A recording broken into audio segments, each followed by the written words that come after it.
नमस्ते सदावत सली मातृभूमि। जय हिंद दोस्तों, स्वागत है आप सबका टेक्निकल में। शुरू करते हैं आज के डिफेंस समाचारों को।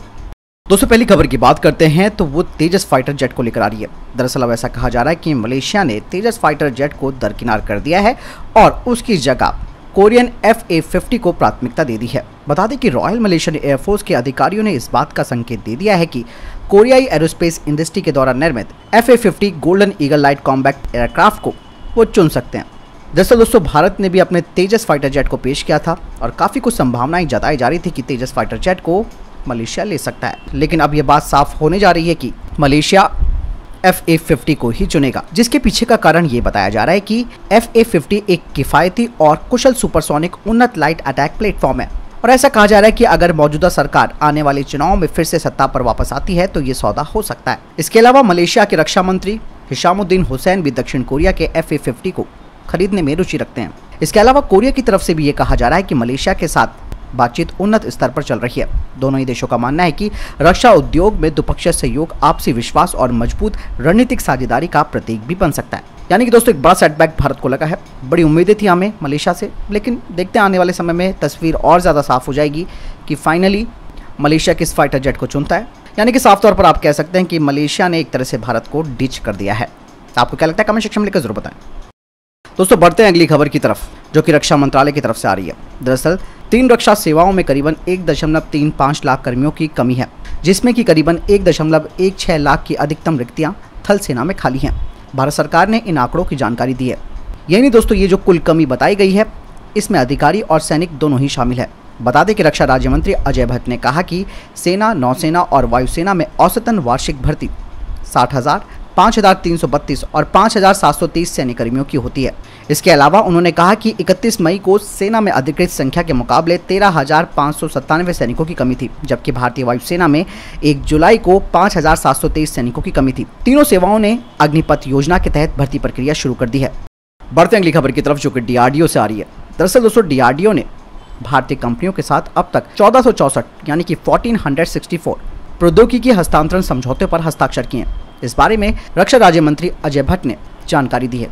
उन्होंने कहा कि DRDO देश में विकसित की गई डिफेंस टेक्नोलॉजी के हस्तांतरण के लिए लाइसेंसिंग समझौते के जरिए भारतीय उद्योगों को हस्तांतरित करता है। इसके अलावा अजय भट्ट ने कहा कि आत्मनिर्भरता घरेलू प्रौद्योगिकी और उत्पादों से ही प्राप्त की जा सकती है, जिसके लिए DRDO एक सतत प्रक्रिया के रूप में उद्योगों को घरेलू स्वदेशी अत्याधुनिक रक्षा टेक्नोलॉजी प्रदान कर रहा है।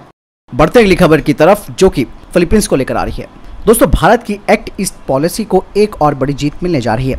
भारत अब इंडोनेशिया को एंटी शिप वेरिएंट वाली ब्रह्मोस बेचने जा रहा है। दोनों देशों के बीच ये सौदा इस साल के अंत तक हो सकता है।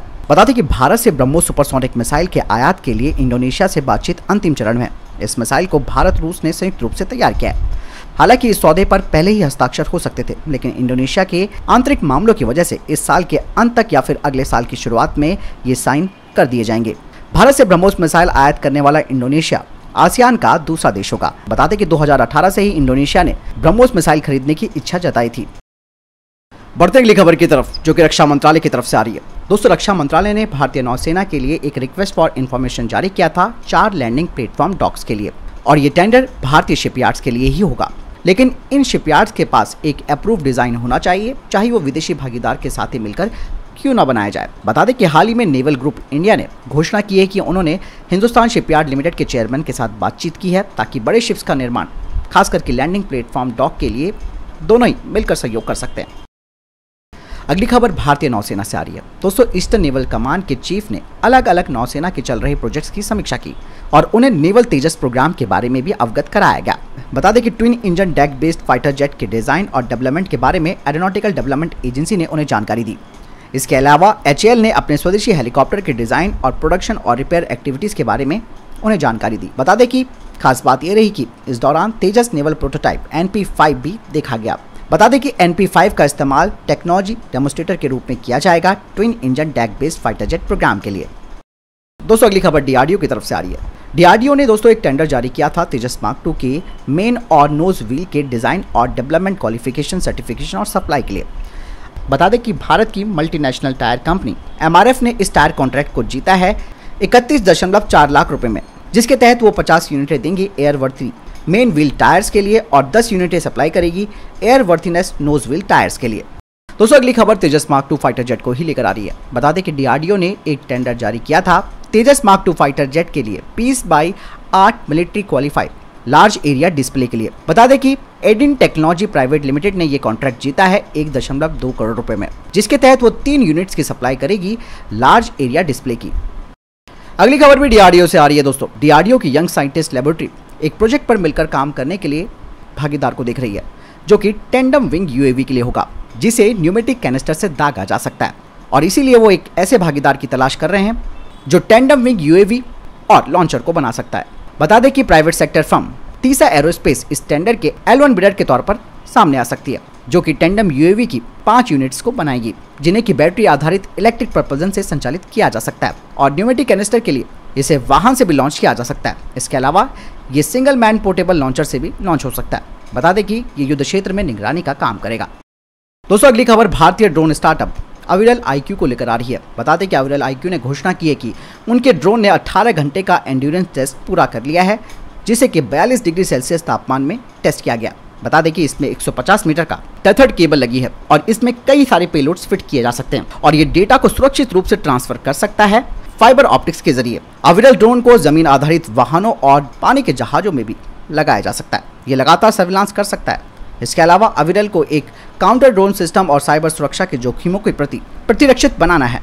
दोस्तों अगली खबर की बात करते हैं तो वो टाटा एडवांस सिस्टम लिमिटेड को लेकर आ रही है। बता दें कि टाटा एडवांस सिस्टम लिमिटेड ने रजाक extra long range surveillance system को तैयार किया है, जिसका टेस्ट भारतीय सेना ने अगस्त के महीने में किया था। इसमें एक लॉन्ग रेंज का कैमरा लगा है। इसके अलावा लेजर रेंज फाइंडर है और इस सिस्टम को ज़्यादातर आर्टिलरी रेजिमेंट में इस्तेमाल किया जाएगा। बता दें कि ये 50 किलोमीटर की रेंज में किसी भी वाहन को डिटेक्ट कर सकता है और 40 किलोमीटर की रेंज में किसी भी इंसान को पहचान सकता है। दोस्तों अगली खबर चाइना से आ रही है। दरअसल भारत के साथ लद्दाख में चल रहे सैन्य गतिरोध के बीच चीन ने भूटान के दक्षिण पश्चिमी सीमा पर अपने अतिक्रमण को तेज कर दिया। हाल ही में सैटेलाइट तस्वीरों से इस बात का खुलासा हुआ है कि चीन की ओर से भारतीय सेना के साथ टकराव वाले डोकलाम पठार से 9 किलोमीटर पूर्व में एक गांव को पूरी तरह से बसा दिया गया है। यही नहीं, इस गांव में अब पूरी तरह से लोग रह रहे हैं और गाड़ियां भी वहां पर खड़ी हैं। इस खुलासे के बाद अब रक्षा विशेषज्ञों ने चेतावनी दी है कि चीन लंबी दूरी तक मार करने वाले हथियारों की मदद से भारत के चिकन नेक पर यानी कि सिलीगुड़ी कॉरिडोर पर वार करने की तैयारी कर रहा है। वहीं रक्षा मामलों के विशेषज्ञ कहते हैं कि चीन भूटान के दक्षिण पश्चिमी सीमा में अतिक्रमण को काफी तेजी से आगे बढ़ा रहा है। उसका लक्ष्य साफ तौर पर चिकन नेक है। इसके अलावा उन्होंने कहा कि लद्दाख के साथ पूर्वी मोर्चे पर भी ध्यान देने की जरूरत है।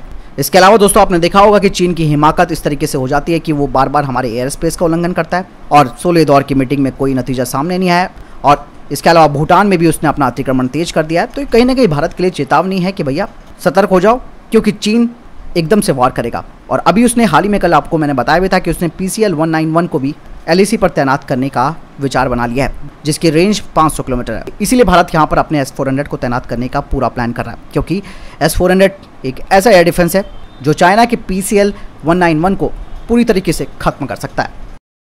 दोस्तों बढ़ते हैं अगली खबर की तरफ। दक्षिण कोरिया के स्वदेशी लड़ाकू विमान KF-21 बोरीमी ने अपनी पहली उड़ान भरी है। 4.5 जनरेशन का ये लड़ाकू विमान दक्षिण कोरिया की वायुसेना और उनके स्वदेशी हथियार उद्योग को बड़ी मजबूती देगा। दक्षिण कोरिया ने इस लड़ाकू विमान को पिछले साल अप्रैल में लॉन्च किया था। तब से लेकर अब तक इसकी पहली उड़ान की तैयारियां की जा रही थी। बता दें कि अपनी पहली उड़ान के दौरान इसने हर मानक को पूरा किया है। दक्षिण कोरिया के रक्षा मंत्रालय ने बताया कि KF-21 लड़ाकू विमान के पहले प्रोटोटाइप ने मंगलवार को दोपहर 3:30 बजे अपनी पहली उड़ान भरी थी। बता दें कि KF-21 लड़ाकू विमान में स्टील्थ तकनीक को भी लगाया गया है, जिससे दुश्मन के रडार में ये पहचाना ना जा सके। और इस विमान में 65% उपकरण दक्षिण कोरिया के लगे हैं। इसके अलावा इसमें active electronically scan array radar, उच्च क्षमता वाले डेटा लिंक, उन्नत एवियोनिक्स और वर्तमान के उन्नत हथियारों को तैनात करने की क्षमता भी शामिल कर रखी है। हालांकि दोस्तों ये जो 4.5 पीढ़ी का विमान है वो F-22, F-35 जैसे 5वीं पीढ़ी के जो स्टेल्थ लड़ाकू विमान है उनके मानकों के अनुरूप नहीं है। बता दें कि KF-21 हवा से हवा और हवा से सतह पर मार करने वाली मिसाइलों से भी लैस किया जाएगा। दावा ये किया जा रहा है कि इस लड़ाकू विमान को क्रूज मिसाइलों को फायर करने लायक भी तैयार किया जाएगा। 2 इंजन वाला ये लड़ाकू विमान सिंगल और डबल सीट के वेरिएंट में उपलब्ध होगा। इसमें डबल सीट वाले विमान ट्रेनिंग के लिए इस्तेमाल में लाए जाएंगे। तो दोस्तों ये थे अभी तक के टॉप डिफेंस और स्पेस अपडेट। वीडियो के सामने कोई प्रश्न जवाब आपको कोई सवाल है कमेंट सेक्शन में लिखकर जरूर पूछ सकते हैं। मिलता हूं नई वीडियो के साथ। चैनल जरूर सब्सक्राइब कीजिएगा। जय हिंद, वंदे मातरम।